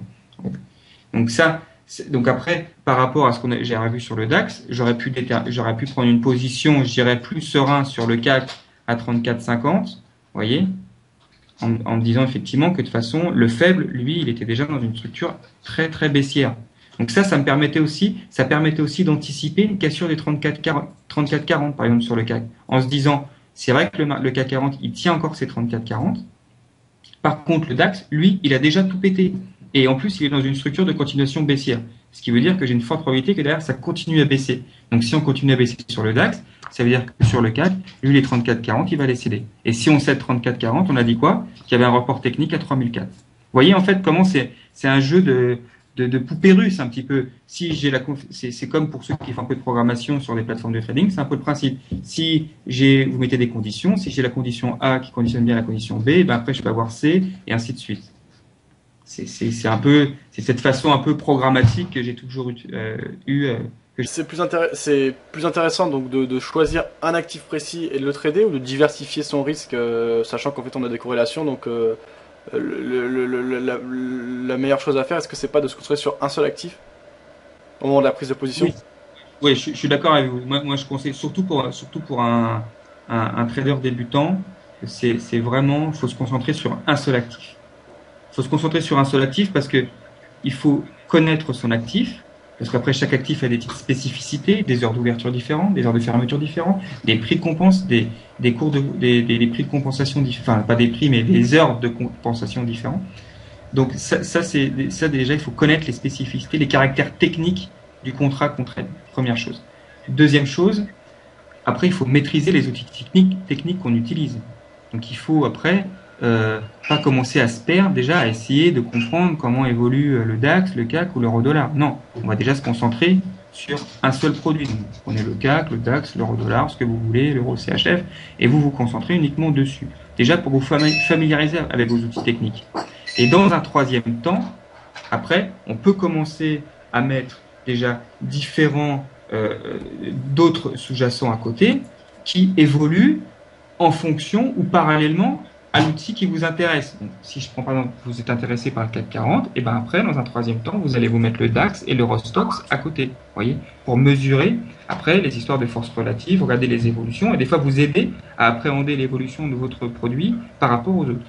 Donc ça, c'est la troisième chose. Et enfin, dans un quatrième temps, donc ça c'est pour des investisseurs, des traders qui ont déjà beaucoup plus d'expérience. Là, par contre, on peut bien sûr commencer à travailler sur différents indices, différentes crosses, différentes matières premières en même temps. Ça, c'est pas du tout un problème. On voit très bien que là, on peut monter une position sur le CAC 40 et à côté travailler sur le DAX, voir ce qui se passe, monter des stratégies sur le pétrole et ainsi de suite. Ça, c'est pas du tout un souci. Donc, ils vont aller regarder dans tous les instruments qu'on leur propose, des marchés qui sont uniquement sur des phases haussières et ils vont trader que ces phases haussières. D'autres, on a des clients, ils sont diriges dans l'âme, ils veulent faire que du short. Donc à partir de là, ils vont se concentrer uniquement sur des crosses, sur des indices sur les actions qui sont dans des tendances baissières lourdes et ils vont faire que ça. Vous voyez, c'est ça l'intérêt aussi des CFD. J'ai un seul compte et je peux trader sur l'ensemble des produits de la planète par rapport à ma psychologie et ma façon de faire du trading. Alors, on dit que les mouvements baissiers sont plus brusques que les mouvements haussiers. Mais sur des produits comme le Forex, par exemple, en fait, un mouvement de baisse, c'est un mouvement de hausse pour une autre devise. Alors, est-ce que ça se vérifie ou pas du tout sur le Forex? Oui, ça se vérifie, mais vous avez raison. Il y a toujours une compensation l'un dans l'autre. C'est un petit peu différent que sur les marges, que sur les indices actions, que sur des actions. Je suis d'accord, ou sur des matières premières. C'est vrai qu'il y a, même si une paire de devises se traite plus dans un sens que dans un autre. Vous voyez ce que je veux dire? C'est-à-dire qu'il y a des crosses, on va plus traiter l'euro-dollar que le dollar-euro, et ainsi de suite. Donc, mais c'est vrai. Enfin, globalement, oui, les phases baissières sont plus puissantes. Enfin, sont pas plus puissantes, sont plus violentes parce que le moteur n'est pas le même. Quel est le moteur d'une phase baissière? C'est la peur. Les investisseurs, ils ont peur, donc ça vend de plus en plus, et puis c'est la vente panique, et vous avez un marché qui se crache. Là, ce qu'on a vu aujourd'hui, par exemple, sur le DAX, c'est une vente panique. Alors, en day trading, hein, mais on passe quand même de 6009 à 6740 en l'espace de quelques heures. C'est un mini crash. Pour un day trader, c'est une phase de marché très très importante, très très lucrative d'un crash. Les phases haussières, pourquoi sont-elles plus lentes? Pourquoi sont-elles beaucoup plus construites? Parce que le moteur psychologique qui conditionne les phases haussières, c'est pas la peur, je connais le mot en anglais, c'est greed, c'est l'appât du gain. Mais le problème, c'est quand vous êtes acheteur, c'est un marché de frustrés. C'est-à-dire que vous êtes toujours dans la frustration de ne pas en avoir acheté assez. Donc vous dites, j'en ai acheté, ah zut, le marché a déjà pris 3% de plus, j'aurais dû en prendre plus. Et vous renforcez comme ça vos positions au fur et à mesure. Ça, c'est les stratégies traditionnelles des gérants de portefeuille, exclusivement longs, qui sont tout le temps en fait dans cette psychologie de rechercher beaucoup plus de performance, mais qui rentrent peu en vent. Et donc on est sur des phénomènes beaucoup plus violents, beaucoup plus concentrés et beaucoup plus courts en termes de timing. Ok. Par rapport aux divergences que tu montrais tout à l'heure, j'ai pas bien compris parce que moi habituellement les divergences, moi je suis pas un grand fan des divergences par rapport aux indicateurs techniques, mais en général j'ai plutôt l'habitude qu'on les étudie avec des oscillateurs comme le RSI, le momentum, le MACD, pourquoi pas, etc. Toi tu les as étudiés, j'ai pas bien compris, est-ce que tu peux revenir là-dessus? Tout à l'heure quand tu étudiais, je crois que c'était sur l'euro-dollar, une divergence en fait entre les deux précédents sommets. Voilà, moi j'utilise un indicateur qui s'appelle le Repulse et qui est un indicateur en fait qui permet en fait de mesurer la force des acheteurs et des vendeurs à l'instant T. Donc vos auditeurs pourront trouver sur internet le Repulse, c'est un indicateur qui a été créé par Eric Lefort, qui est à mon goût un indicateur assez pertinent pour mesurer justement ces écarts de force à un instant T entre deux sommets ou deux creux, soit d'impulsion haussière ou baissière. Donc c'est vrai que je suis moins, on peut utiliser les RSI, les momentum, ce genre de choses, mais c'est vrai que je suis moins friand de ce type d'outils. Ok, ok. Alors, ce que je te propose, c'est qu'on passe aux questions des auditeurs. Est-ce que tu as quelque chose à ajouter, toi? Non, non, c'est bon. Ok. Alors, il y a eu pas mal de choses, forcément, depuis le début. Alors, on va prendre les dernières, hein. Je suis ce deuxième, pas de souci, ok. Ok, ça on avait vu. Alors, il y avait Shin Passion qui demandait. Ah, mais toi, tu viens d'expliquer, donc c'est déjà répondu, ok. C'est la même figure qu'on a, tu peux considérer comme un double top. Ah oui, alors, Luigi qui dit qu'on peut considérer comme un double top ce qu'on a actuellement sur l'euro-dollar. Non, c'est trop tôt. Trop tôt pour en parler, mais Non, c'est trop tôt parce que la validation technique d'un double top, il faudrait casser la ligne de coup. La ligne de coup, elle est basse, hein, parce que c'était le point bas qu'on avait ensemble, qu'on avait touché ensemble la semaine dernière, un petit peu en dessous des 1,30. Donc, pour valider un double top techniquement, hein, pour valider techniquement un double top, il faudrait attendre la cassure de la ligne de coup qui se situe ici. Et effectivement, derrière, on aura un report technique qui nous enverrait sur la zone des 1,26, 1,26,50.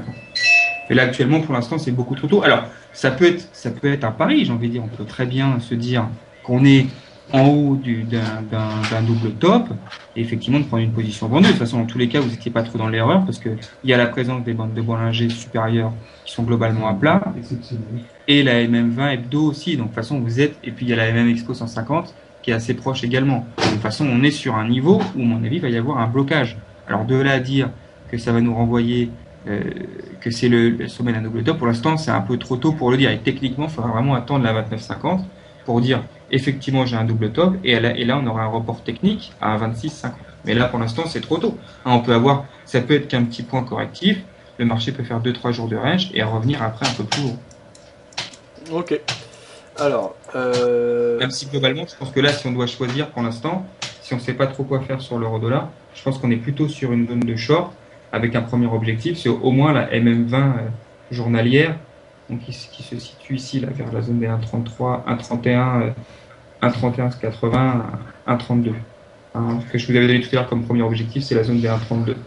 Après, on peut effectivement chercher une continuation de mouvement en direction de la bande de Bollinger inférieure, qui de toute façon, à mon avis, va commencer un petit peu à monter. Et qui devrait globalement rester dans la zone des 1,30-50. 1,30-50, 1,31. ok. Alors, ouais, non, juste Luigi précisait qu'en fait, il parlait pas de l'euro-dollar, donc c'était une autre chose, mais c'est toujours intéressant d'avoir des précisions à ce sujet. Là, ça on avait vu. Alors, Robert qui disait, officiellement, ça s'appelle un Birishak. Ok.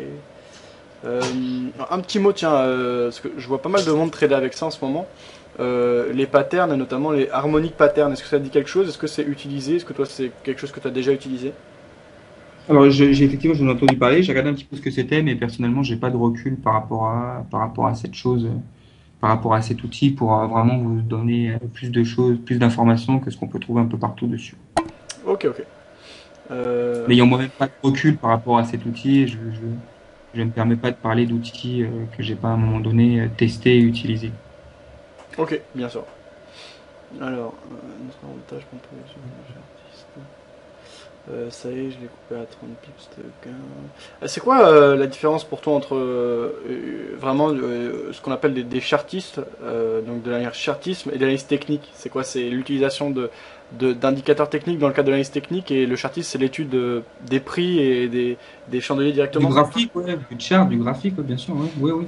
Oui, même si les deux sont extrêmement liés. C'est-à-dire que des fois d'ailleurs, on emploie l'un pour parler de l'autre. C'est-à-dire qu'en plus, on se trompe en disant l'analyse chartiste, on parle d'analyse technique. C'est-à-dire que c'est des mots aujourd'hui maintenant qui se confondent et qui tendent à mettre en fait tous les outils techniques, enfin toute l'analyse en fait des marchés par rapport à des outils techniques ou chartistes, Ok, par rapport à l'étude des prix, par rapport à leur, oui, par rapport à la, comment dirais-je,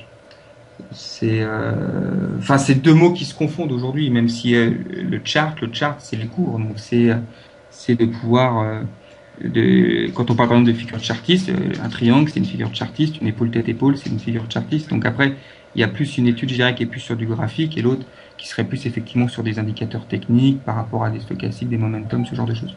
ok, ok. Alors, ça on avait vu, c'est jusqu'au 30 pips de gain. Alors, pour les bandes de Bollinger, est-ce que tu privilégies... alors, 2 secondes, ce qu'il me dit, Lolo. Pour les bandes de Bollinger, il privilégie quelle unité de temps pour faire du journalier? J'ai pas bien compris, Lolo, ta question. Parce que tu dis, il privilégie quelle unité de temps pour faire du journalier. J'ai pas... Si tu peux préciser, Lolo, s'il te plaît, ta question. Pour faire du day trading, quelle unité de temps pour du day trading? Bah, j'en avais déjà parlé la semaine dernière, hein. Moi, les unités de temps que je préconise pour un day trader, il y en a 5. Parce que je vous avais aussi parlé que l'idéal, quand même, c'est même pas l'idéal. Pour moi, c'est une nécessité. Il faut toujours avoir à marcher sur différentes unités de temps en même temps.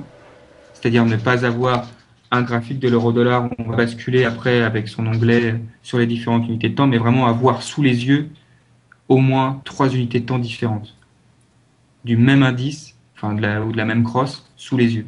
Alors, vous êtes un trader d'euro-dollar. Si vous êtes un day trader d'euro-dollar, vous devez au moins avoir le 5 minutes, le 15 minutes et l'horaire sous les yeux. Ok, ok. Ça me paraît obligatoire. Après, vous pouvez aussi aller sur du 1 minute. Si vous prenez des trades avec des petits stops, avec quelques pips, une dizaine de pips, c'est tout à fait jouable. Mais du coup, il va falloir aller voir sur le 1 minute pour aller déterminer vraiment les niveaux sur lesquels on va pouvoir intervenir. Donc là, c'est vraiment moi ce que j'appelle du chirurgical. C'est-à-dire qu'on va intervenir sur un niveau très précis avec des stops d'une dizaine de pips et on va chercher une trentaine de pips en objectif. Donc là, on ira sur du 1 minute. Et de l'autre côté, je dirais qu'en plus du 15 minutes, on peut aussi mettre le 30 minutes. C'est-à-dire qu'on peut jongler, parce qu'on a on a en fait ce qu'on appelle une unité de temps qui est directrice. C'est-à-dire que vous allez vous rendre compte, quand vous êtes des traders, d'ailleurs sur n'importe quel produit, que vous allez avoir soit le 15 minutes ou le 30 minutes qui sera l'unité de temps directrice. C'est-à-dire que c'est l'unité de temps sur laquelle les courses seront propres, que vous aurez une bonne visibilité, que vous aurez par exemple la moyenne mobile Expo 150 ou la MM20 qui sera en pente, en incidence ou en appui, qui permettra de bien déterminer en fait. Et après, vous aurez aussi les cycles, les cycles de timing.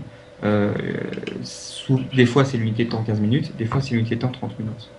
D'ailleurs, juste au petit passage, une petite parenthèse sur l'euro-dollar. Je vous ai remis en fait l'euro-dollar en 1 heure. J'ai oublié de vous en parler. Donc, on avait eu un très très beau triangle symétrique en cassure haussière avec 5 vagues. Donc, pour certains de vos auditeurs qui font de l'héliotisme, on a eu un très beau triangle en fait en 5 vagues. Donc A, B, C, D, E avec une cassure haussière derrière. On a eu un très beau structure de triangle symétrique avec objectif. Sachant que l'objectif du triangle, c'était cet objectif-là au niveau de la cassure. Voilà. Donc, je triche un petit peu, mais c'était par là. Vous voyez, donc on avait un objectif de 1,3340 triangle symétrique cassé par le haut. Et pour calculer l'objectif, vous prenez la hauteur en fait ici, la plus haute partie du triangle symétrique que vous reportez au niveau de la cassure. Donc la cassure elle n'est pas très très propre, donc cette case dans cette zone-là, on ne voit pas exactement où c'est, donc je l'ai mis ici en référence de base, donc ça donne un objectif à 1,3346. Ouais, donc voilà, ça c'est un exemple d'analyse chartiste. Ok, merci. Alors, demande-lui en day trading, il utilise quel indicateur, force de tendance, pour prendre position? Qu'est-ce qui lui donne le signal d'achat à la clôture de la position? Bah, je pense que Nicolas avait répondu en grande partie.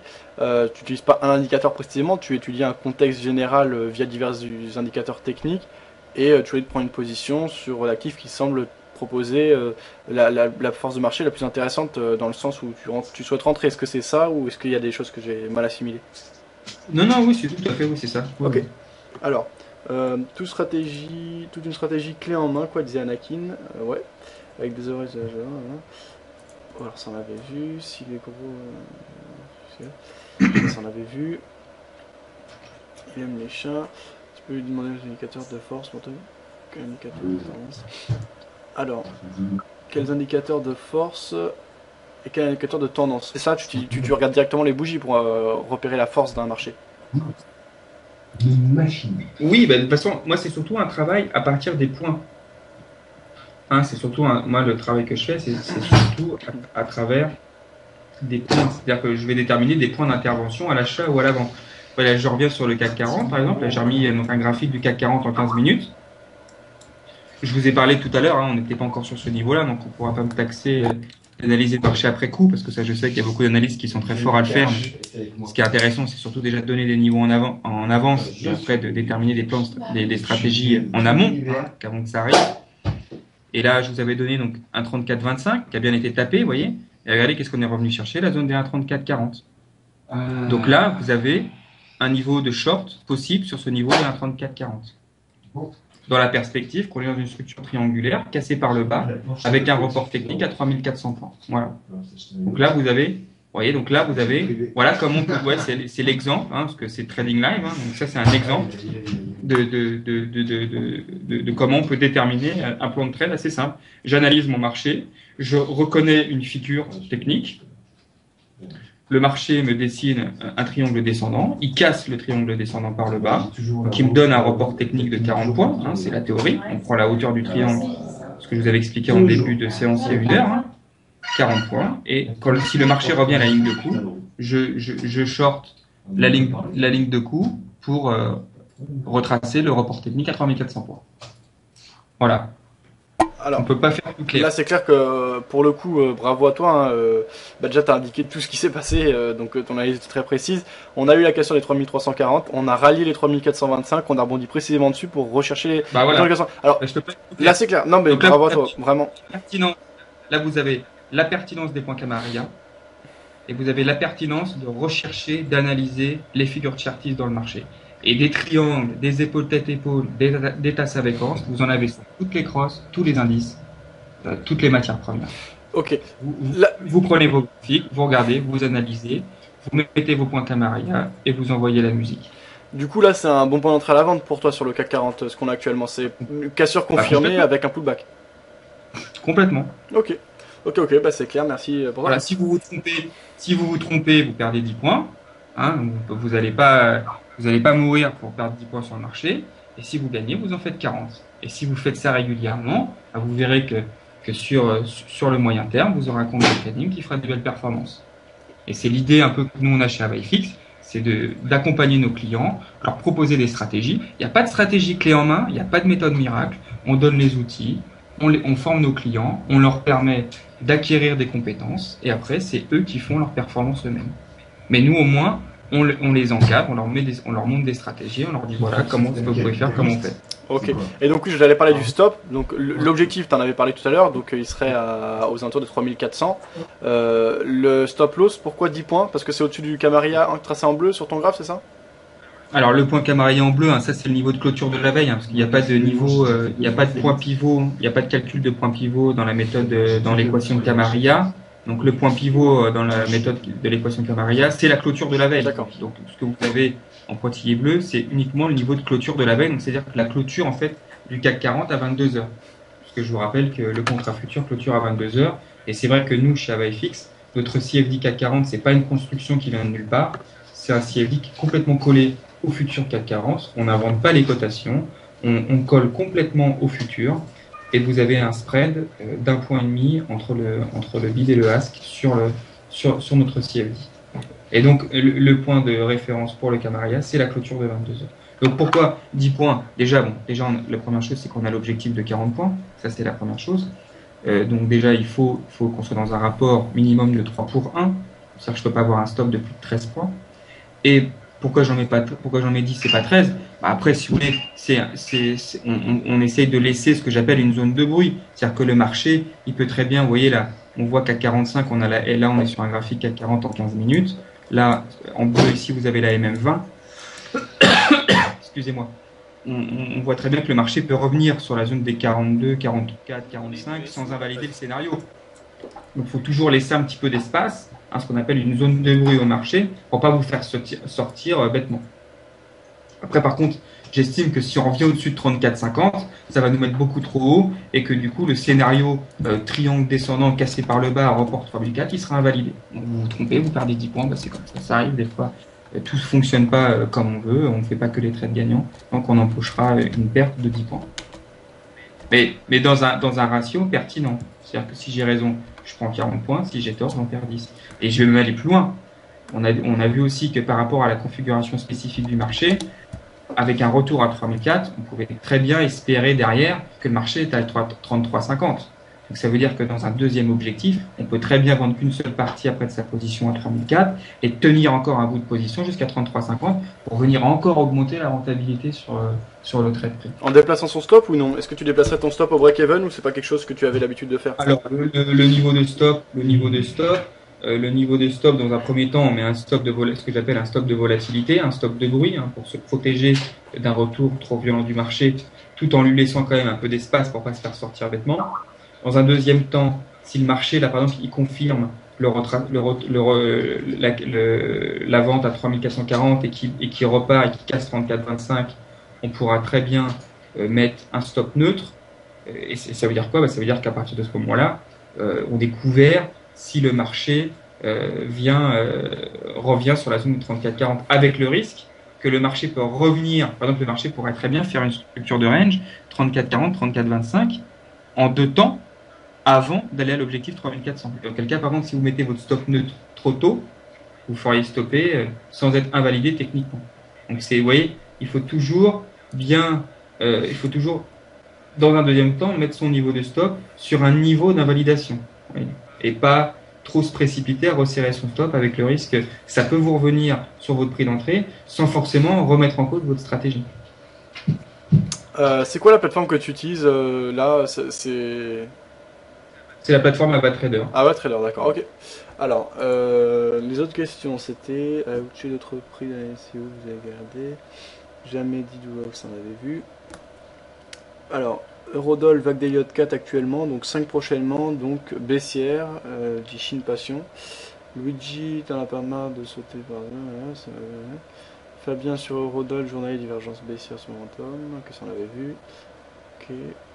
Ripples, voilà, il y avait un lien, donc pour ceux qui s'étaient intéressés à l'indicateur qu'avait évoqué Nicolas tout à l'heure, hein, Ripples, il y a LOL sur le chat qui a mis le lien pour télécharger cet indicateur a priori.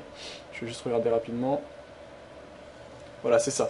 Donc voilà, si vous êtes intéressé, n'hésitez pas à consulter ce lien. Merci Nicolas pour la réponse. Logique disait oui, on peut le remercier de ne pas nous avoir fait passer de capitalisme.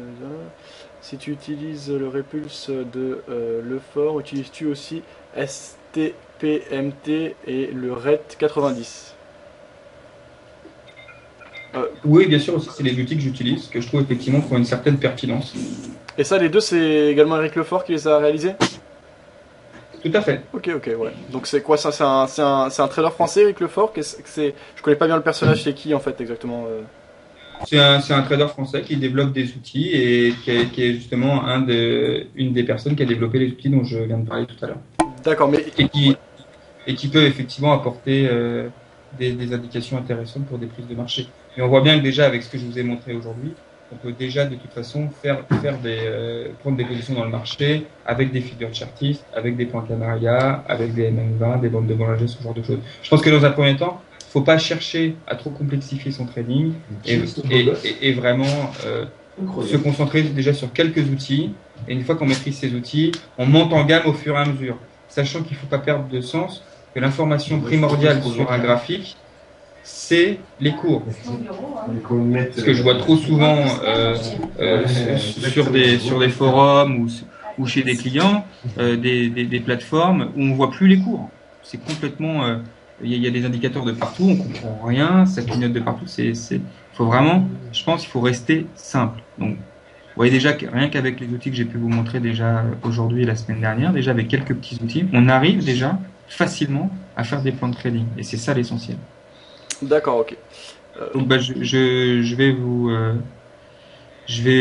vous laisser. Ok, bien sûr, Je vais vous laisser sur on va suivre un petit peu chacun de son côté, de voir si ces 34-40 renvoient un peu le marché, les cours vers le bas, et si on arrive à faire ces 3004, qui sera déjà, je pense, du coup, une information intéressante. Hein. On a eu la première ensemble que donc le marché a cassé cette zone des 34-40, et maintenant il va falloir confirmer que ces 34-40 servent bien de résistance dorénavant et envoyer les cours sur 3004. Et là, je pense qu'on pourra commencer à envisager les 34,80 comme peut-être un bottom important. D'accord. Donc, je rappelle à vos auditeurs, nous, chez AvaFX, on propose donc une formation de 4 heures, donc avec moi-même, pour l'ouverture d'un compte d'un minimum de 5 000 euros. Donc, c'est une offre qui est valable depuis quelques semaines maintenant. Donc, c'est quelque chose qu'on continue à proposer, qu'on va développer dans les mois et les trimestres à venir. Voilà, donc puis on compte sur vos auditeurs pour venir nous voir chez AbaiFix. Et nous sommes sinon disponibles de visu au rue de Bassano dans le 8e arrondissement à Paris. Ok, merci. Je vais mettre un lien simplement. Est-ce que tu as un lien toi à me passer précisément pour l'offre que tu viens de nous parler ou sinon simplement pour vers AvaFX en fait Alors il faudra que tu vois ça avec Florent Lemanac, donc, qui est le directeur général de notre bureau parisien. Ok. Donc déjà moi je vais vous mettre le lien sur le chat vers AvaFX directement, également les fiches de présentation qu'on propose, etc. Écoute, merci beaucoup Nicolas encore une fois, vraiment super. Et j'espère qu'on pourra te revoir un de ces quatre. T'es toujours bienvenu dans l'émission. Merci beaucoup Fabien et bonne fin de journée à vos auditeurs. Ok, ciao. Au revoir. Voilà, donc un grand merci à Nicolas, c'est toujours très intéressant. Alors sur le chat écrit, je vais laisser le lien vers la fiche de présentation. Je vous laisse le lien vers le site de AvaFX et enfin vers la page d'ouverture de compte pour ceux que ça intéresse. Voilà, c'est important quand même de les remercier et de préciser ça parce que c'est un gros boulot qu'il fait, il le fait gratuitement. Moi par rapport à mes positions, j'avais plusieurs positions ouvertes tout à l'heure. Ça c'est un peu équilibré. Alors j'ai une position à la vente sur AUD-USD, ça se passe bien. On est à 23 centimes de profit, pardon 24 centimes de profit, bon c'est pas avec ça que je vais manger, mais vu que c'est une position de 100 unités, c'est quand même plutôt pas mal. Alors bon, le graphe bug, bon je déteste cette plateforme, ouvertement, moi personnellement je peux pas trader du tout avec ça, c'est lent, ça répond pas tout de suite, donc je vais reprendre MetaTrader. Donc en M5, AUD-USD, voilà, on a eu une phase de baisse intéressante pour le moment, donc j'avais pris position tout à l'heure, c'était il y a une heure, un peu plus d'une heure maintenant. Donc, alors mon point d'entrée s'était fait à 1.0701. Donc, 1.0701. Ouais, on était rentré à ces niveaux. Donc, on a profité de l'ensemble de la baisse. Donc, on va voir si le mouvement se poursuit. Alors, dès demain, je vais faire la démarche ce soir. Je vais repasser sur MetaTrader. Parce que honnêtement, j'arrive pas à gérer leur plateforme du tout. Donc, ça m'intéresse pas de rester. Autre position en cours. Là, ça se passe moins bien par contre. Donc on a position à l'achat sur euro-dollar de 500 unités. On est quasiment au niveau du point d'entrée. Si on regarde, on est rentré à 1.3297. Donc euro-dollar. On a eu une journée d'abord de hausse. On a une phase de correction importante. À court terme, on a vu qu'on a retracé jusqu'à 61,8% de la dynamique baissière. Actuellement, on a des acheteurs qui tentent de revenir. On casse à la hausse la zone de résistance oblique baissière qui a conduit le mouvement de baisse. On reteste une ancienne zone de support oblique haussier, donc on pourrait marquer un pullback. On est au niveau de notre point d'entrée sur l'euro face au dollar à court terme. Les deux autres positions, c'est donc à la vente sur euro-livre sterling. Et là, les deux positions sont perdantes, 24 centimes et 9 centimes, pardon. Et sur euro-livre sterling, on va voir ce qui s'est passé. Et a priori, l'euro continue à prendre de la valeur. Et voilà, il monte en quasi ligne droite. Donc on verra si on a de la phase de correction derrière. Mais pour le moment, les acheteurs sont toujours forts et agressifs. Et on va chercher de nouveaux plus hauts régulièrement sur euro-livre sterling. Voilà, je vais vous souhaiter une bonne soirée à tous, bon trade. Si vous avez des questions, etc., auxquelles on n'a pas répondu, désolé, c'est pas toujours évident. Alors, ce que je vous invite à faire, c'est de vous diriger vers le forum. Vous avez un sujet dédié à l'émission ou même un sujet dédié aux invitations régulières de Nicolas. Vous pouvez laisser vos questions si vous avez des questions en différé. Et là, elles seront traitées de manière en plus complète via le forum en fait. Moi, j'ai ma position à la vente sur AUD-USD qui s'est bien passée. Pour l'instant, je laisse courir, je verrai combien je vais chercher. Vous, ça s'est bien passé là cet après-midi? Vous avez profité un peu des mouvements qu'on a eu en cette seconde partie de journée? Moi, j'ai eu une dernière position sur le CAC en fait. C'est allé un point plus, enfin pas un point, mais un point de gain plus bas en fait. Donc j'ai dû couvrir en faisant des transferts de fonds et en retirant un contrat. Mais sinon là, c'est bon, je suis tranquille.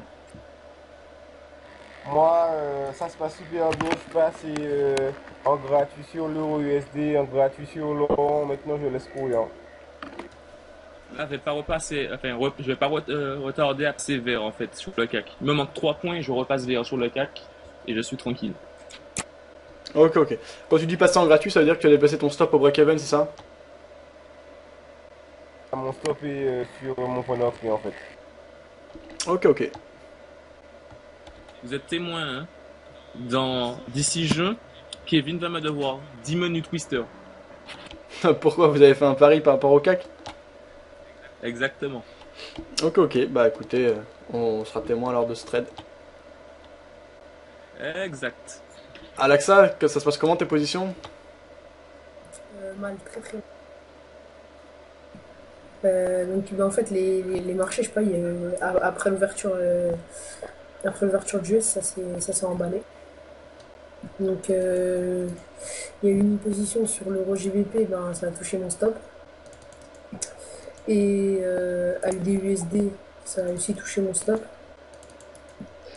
Et après, bon, ben, maintenant, je suis encore en gain sur USD-JPY et GBP-USD. Non, pas GBP-USD. Ok, ok, donc une journée moyenne, ouais.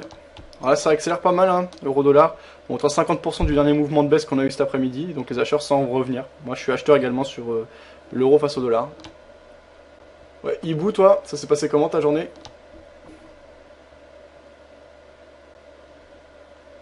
Ah, a priori, il est pas là. Bon, en tout cas, moi j'ai fini. Alors, je sais pas si vous avez suivi un peu l'interview de Nicolas, là, Festower, qui est analyste chez AvaFX. C'est vraiment intéressant. Puis bah voilà, faut savoir que c'est quand même quelqu'un qui a été professionnel au sein de salles de marché importantes, comme pour des hedge funds ou des choses comme ça. Donc c'est toujours très intéressant d'avoir son avis. Et ça, cette interview, elle sera disponible en différé sur le site ou sur la chaîne YouTube de Vidéo Bourse pour ceux qui n'ont pas pu suivre ou ceux qui s'intéressent de revoir. Pas plus suivre. Il a dit quoi? Positif ou négatif? Sur le CAC, il a dit qu'il y avait un biais de fond qui était haussier, mais lui, il pense qu'on est haut et que désormais, il aurait plutôt un biais baissier sur le CAC techniquement. Et il pense qu'on peut partir sur une phase de range, mais là, à court terme, il était plutôt baissier. Il avait bien tradé la cassure de la zone des 3440. Il avait précisément indiqué la zone des 3425 et un rebond dessus avant de faire un pullback. Et là, actuellement, il serait vendeur à court terme sur le CAC 40. Même avis sauf pour la fin. Je serai pas vendeur, moi. Ok, ok. Fab, Oui. dans ta liste de brokers, tu dois rajouter micro FXM, parce que FXM, ils ont rajouté une option pour avoir des micros lots, enfin, pour avoir un compte de 50 dollars. Oui, bah après ça c'est expliqué dans la review, mais ça reste le même broker derrière, donc c'est pour ça qu'ils sont pas, je sais pas spécialement indiqué micro FXM, mais ouais, en effet il y a une offre micro, ouais. Ouais, mais non, mais parce que dans tes listes, il y a marqué comme quoi il faut 2000 dollars pour ouvrir un compte. Ok, ok, bah j'irai vérifier ça, merci. Faut bien. Ok. Bon, bah je vais vous souhaiter bonne soirée à tous, bon trade, et puis bah à bientôt, demain en l'occurrence. Enfin, d'abord. Bah, merci à MJ. Allez, bon trade à tous. Ok. Ben moi aussi, je vais vous souhaiter une bonne soirée à tous. Bon trade, on a eu une belle émission, elle a été assez longue. Désolé aux questions auxquelles j'ai pas répondu, j'essaie de faire un dernier point sur ce qui a été dit les dernières minutes. Blabla qui nous disait seulement pour faire de la pub pour AvaFX. C'était Fab, t'as pas demandé grand chose sur les questions du forum. C'était un peu pas vu depuis quand Robert, c'était bien, c'était bonne Nicolas, merci. Seulement pour faire de la pub pour AvaFX. Tu trouves? Bah putain blabla. Justement, moi je peux te dire que en invitant des analystes des différents brokers, etc., le jour où tu trouveras quelqu'un qui est aussi complet et qui parle assez peu d'AvaFX, c'est même moi carrément qui le relance pour parler un peu d'AvaFX, parce que je trouve ça même surprenant qu'il parle aussi peu d'AvaFX. Vraiment, le travail, ce qu'il partage ici, c'est vraiment très très bien, et vraiment un grand merci à lui, j'insiste là-dessus. Après, j'ai pas le temps de faire le point sur ce qu'il dit sur le chat. C'est pas que j'ai pas le temps, c'est déjà il faut que je me concentre sur ce qu'il dit et que je le relance par des questions pertinentes, c'est pas toujours évident. Et ensuite, lui il parle longtemps, c'est-à-dire qu'il explique en profondeur les choses, c'est super intéressant, et du coup ça me laisse peu de temps. J'essaye quand même d'en reprendre quelques-unes, mais j'avoue que j'ai pas le temps de tout reprendre, c'est pour ça que c'est pas évident, blabla, pour te répondre. Je sais pas longtemps ça Nico. Bonjour, un chaleureux merci à Nico. Cela me réconcilie un peu avec AvaFX et Mandarine. Luigi qui dit tu peux acheter un Malabar Fab. Pourquoi tu me dis ça Luigi? Dis-moi que c'est un, sa démo. Donc je n'ai aucun commentaire à faire. T'es connecté ok. Ouais Fab, les questions que tu les poses pas à l'intervenant, c'est quoi cette arnaque? Les questions que tu les poses pas à l'intervenant. Bah je les pose pas à l'intervenant, je viens de t'expliquer. Là je vois, pas compris. J'ai perdu 2 heures pour rien, dit blabla. Bah écoute, la prochaine fois, viens pas si t'es pas content, blabla. Robert qui dit, là ça marche pas, mais combien de temps, j'en sais rien. T'es malade, il donne des conseils simples à comprendre pour les débutants. Pas le Robert, là. C'est instructif et ça va, il fait pas trop de pub je trouve. Euro niveau sterling, touchez vos stops, c'est que sont dans le canal, donc très mal placés. Toujours des traders classiques, dommage. Alors, même si l'initiative est bonne. Alors Robert, et pour rebondir là-dessus, on va recevoir pas mal d'analystes différents, là, donc on va peut-être avoir des choses différentes. Donc là aujourd'hui on a reçu Nicolas Festerer de chez AvaFX, comme vous voyez au-dessus du cas de diffusion de l'émission. Le prochain sera Sébastien du site ATCAC, qui est souvent premier dans les classements d'analyse, etc. Donc ce sera intéressant de voir son approche, son type d'analyse. Il est également, il fait des analyses pour CMC Market. Et enfin on recevra Alexandre Baradez de chez Saxo Bank le 6. Alors ça ce sera lundi prochain, hein, le Sébastien d'ATCAC. Et Alexandre Baradez, qui est quand même quelqu'un d'assez important, en tout cas qui a une certaine notoriété. Il est analyste et trader chez Saxo Bank et il intervient régulièrement sur BFM Business. Donc celui-là, Alexandre Baradez, on le recevra le 6 mars prochain, ce sera un jeudi je crois, à 14 h. Donc alors qu'est-ce que j'y passe bêtise, le 6 c'est un... Non, je dis n'importe quoi, c'est un mardi. Le 6 à 14 h et Sébastien de ATK qu'on recevra lundi prochain, le 27 à 15 h. Voilà, donc on verra si on a d'autres approches. Et c'est le but, hein. T'es hors ligne, on verra. Ok, merci Fab, super intéressant cet après-midi, bonne fin de journée. Merci à toi Féfé. Julien aussi, cool l'intervenant. Demain, je vais vous dire, concentrez-vous sur le fondamental, dit Jérôme K. Chacun son point de vue. Moi, personnellement, je fais un mix des deux. On voit par exemple Nicolas qui est vraiment construit que analyse technique. Il y en a qui vont dire que l'analyse technique c'est complètement faux. C'est intéressant d'avoir les avis et les arguments de chacun. C'est le but de l'émission de toute façon. Tout à fait d'accord avec toi Fab là-dessus. Oui, big up. Balance à son patron. C'est clair, il fait pas de pub, le mec a jamais parlé de AvaFX, je suis du même avis, c'est pas un spammer. Lol, bien dit Fab, c'est clair ou pas. Il a donné des super conseils et un cours que l'on peut réécouter, c'est top. Ok, mais toujours l'art classique. Ouais, donc Robert qui a un peu de mal avec l'analyse technique classique. Qu'est-ce qui te dérange toi Robert avec l'analyse technique classique? Est-ce que pour toi ça ne donne pas des résultats satisfaisants sur le long terme? Quel serait plutôt le type d'approche qui t'intéresserait toi? Du quantitatif, des choses comme ça? Était très bien dans AT, c'est clair, j'avais apprécié, c'est lui qui s'est fait jeter hier par Cusack. C'est-à-dire jeter, j'ai écouté tiens l'analyse, alors c'était le matin sur BFM, c'est ça lol. Est-ce qu'on peut faire des stop suiveurs sur la plateforme FXRate de Honda? Oui tu peux, Bat. Fab, il y aura l'émission sur YT STP. C'est quoi YT Hermès? Ah oui, YouTube, oui, bien sûr, elle sera sur YouTube dans la soirée, Hermès, comme tous les jours. Spiker qui nous dit Alexandre s'est trop fait casser par Cusack hier. Ils vont pas nous donner leur propre point de trading. Merci pour cette vidéo. Bon, pas oublier. Ok, bon, en tout cas, merci. Alors, Luigi qui nous disait Spiker, on voit bien qu'il a tradé. C'était à mourir de rire. Pas un trader, mais un analyste. Ok, simplement, je vous indique que vous pouvez nous retrouver sur Facebook et tous les réseaux sociaux. Vous avez les liens vers les différents sociaux au-dessus du logo de Vidéo Bourse, en haut à gauche de chaque page du site. N'hésitez pas à nous suivre pour être tenu informé. Déjà, de poursuivre toutes les vidéos, parce que chaque jour, quand on fait une analyse, ou une émission en direct, elle est disponible le soir même en vidéo, en différé sur YouTube. C'est publié sur Facebook, sur Twitter, etc. Vous êtes également tenu informé du calendrier des invités, des résultats des sondages qu'on publie de manière hebdomadaire.